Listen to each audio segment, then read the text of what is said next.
So I'll ask TBfree and OSPRI to come up together, actually, and if they're comfortable with that. I think that was the intention.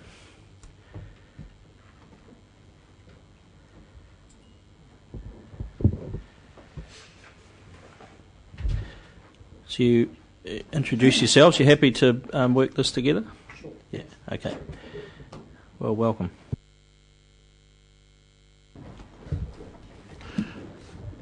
Good morning, everybody.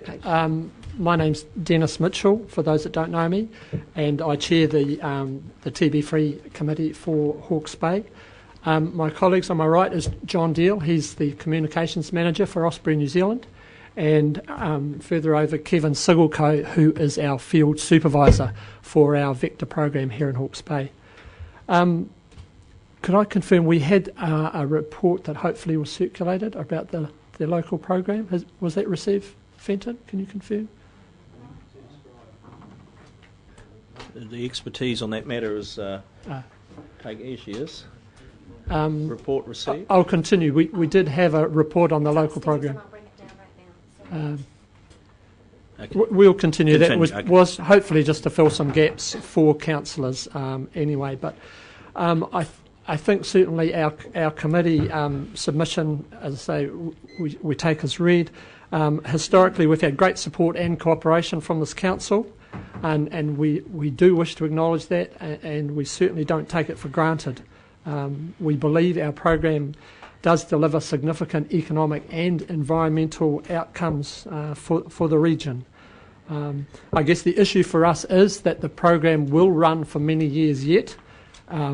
We don't have any infected herds currently in Hawke's Bay, but the threat from infection from wildlife is ongoing, and funding is finite. From a national perspective, like everything else, funding is limited, so our ultimate goal of eradication is going to take time. So for those reasons, we're hoping that Council will continue to support the program and the work that we do. So with those comments, I'll pass over to John to see if he's got anything to add. Thank you, Mr. Chairman. Just really to endorse Dennis's comments on behalf of OSPRI, TBfree New Zealand.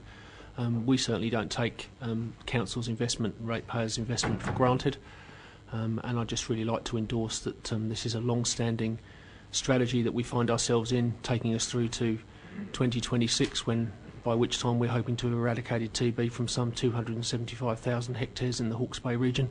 So we're obviously hoping that you'll stick with it and recognise the long-term goals that we have. Thank you, Mr. Chairman. Thank you. So really, we're just happy to answer any questions that you may have about the program and the work that we do. We've got Kevin along, primarily he can answer questions about the local program, or John and myself more on the broader issues.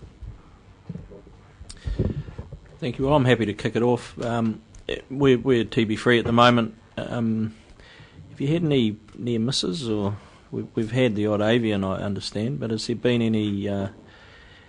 You see any challenges in the future to keep that status? The fact that we've got no infected herds. I think the biggest threat for our region, Fenton, remains our backcountry. As we've said, we don't have any herds currently infected, but we do know that we still have infected wildlife, particularly possums, but also deer and ferrets out in our backcountry, and we are methodically and systematically controlling those areas, but until such times as we get a good history of control, then there is the risk that those herds, bordering the backcountry, will break down from time to time. Okay. Questions, Councillor Scott?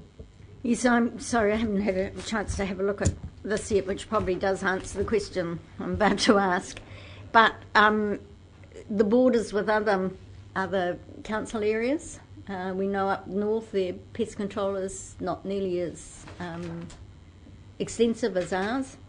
But I'm not sure that they've got infected vectors up there, have they? Up in the Gisborne area?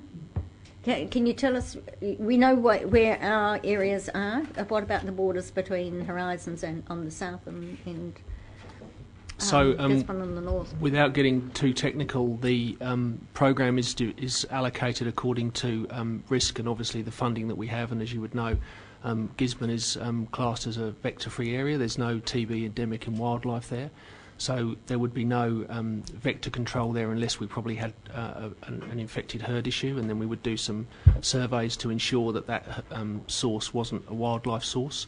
I can't answer, I'm afraid, any specific knowledge that I have here about neighbouring regions, but I'm happy to provide that to Council if that would help. I don't know if Dennis can help with some neighbouring information. I don't have current statistics, but Horizons still have one or two certainly infected herds. Bay of Plenty, I think, has either one or two. So that we're down to those sorts of numbers, but of course they're sort of on, we've got a lot of big country in between, and that's what we're trying to clear. Yeah. Thanks, Chair. I'm interested to know your view as to whether eradication is a realistic target, and if we get to that point, what a control program might then look like.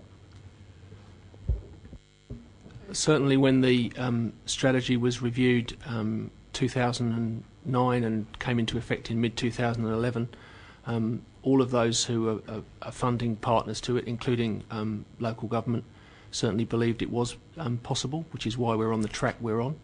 And certainly history from overseas, our epidemiologists tell us, and you've only got to look at the UK, their burgeoning problem is primarily around the fact that they're not actually controlling the wildlife problem that they have, as we know, the badger. Certainly science and experience suggests that you get rid of TB from possums, TB will find its way out of domestic herds. There's a cause and effect issue there. This 5-year period that we're in at the moment is very much focused on proving to funders that we can actually eradicate TB in some fairly hard, extensive forest areas. And you may know that we've got a couple of areas, the Hokonui Hills in Southland, and also the Rangitoto Hauhongaroa Range west of Taupo, where funders have made it very clear to us that they want to know that we can prove some eradication in those kind of really, really difficult areas to move us forward from where we are. We have already eradicated in places like Banks Peninsula historically, but in this 5-year tranche, and of course the funding review is pretty imminent, we're really keen to prove to funders that we've got the smarts and the techs to do it, and we're being pressed quite hard on that. So just the second part of my question, have you considered what a program might then look like if and when we get to that point? I think I'm not scientifically qualified to comment on that. You probably would need to speak to our program design people, and again, I could probably get those projections for you. Certainly, the cessation of control where we've eradicated TB speaks for itself. Really, when TB is eradicated from the possum population and the wildlife population, the whole efficient use of funding is obviously to either work with councils like yourselves to implement that into a PCA program. Obviously, from a TB perspective, we would have no obvious mandate to actually be controlling in those areas for TB purposes. Just one more question.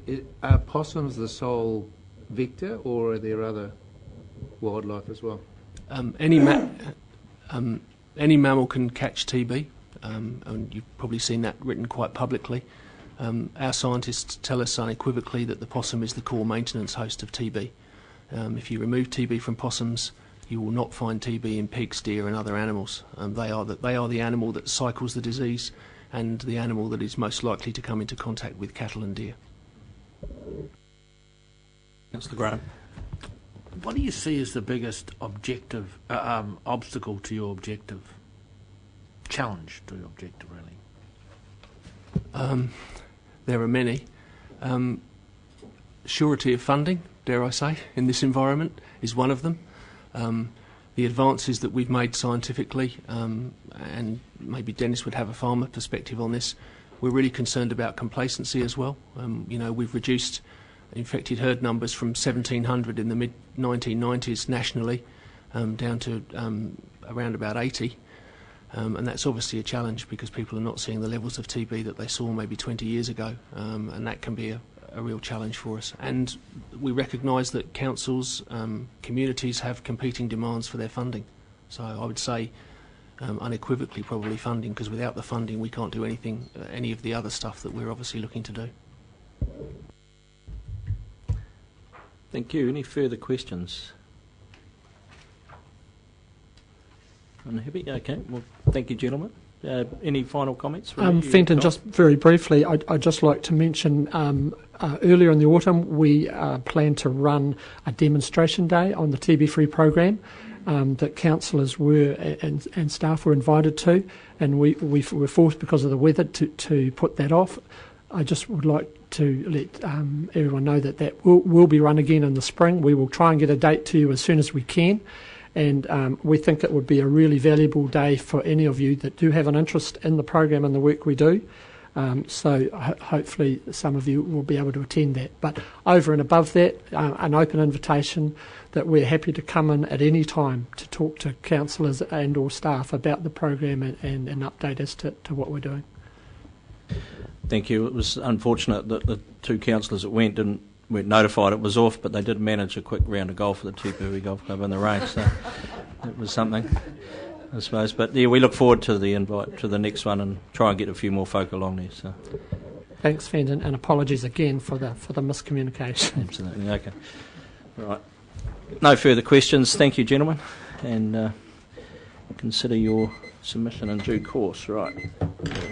Oh, I pushed the wrong button there. Probably killed it.